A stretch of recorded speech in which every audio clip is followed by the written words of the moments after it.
Garde. J'ai été paralysée, la honte et la peur m'envahissant. Ensuite, il est venu dans ma chambre, m'invitant à m'asseoir avec lui, affirmant que nous étions une famille. Cette nuit-là, il est entré dans ma chambre pendant mon sommeil. Ses mains m'ont infligé une douleur incompréhensible, et il m'a forcé à le toucher d'une manière qui me troublait profondément. Chut, ne le dis à personne. C'est notre secret, a-t-il murmuré. J'étais piégée dans un cauchemar éveillé. Pendant 3 semaines interminables, j'ai subi ces abus. Le jour, il se comportait comme si de rien n'était, mais chaque nuit, il me violait de plus en plus. Je me sentais mal. 3 mois plus tard, j'ai enfin trouvé ma voie. Une nuit, alors qu'il tentait une fois de plus de m'abuser, j'ai puisé dans une force nouvelle et je l'ai repoussé.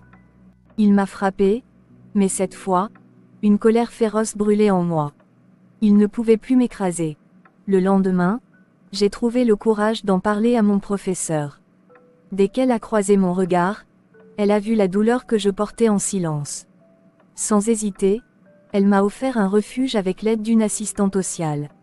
Avec l'aide de cette assistante sociale, elle m'a aidé à fuir cette maison et à organiser une rencontre avec ma mère et ma tante. Dans le bureau du professeur, entouré d'un détective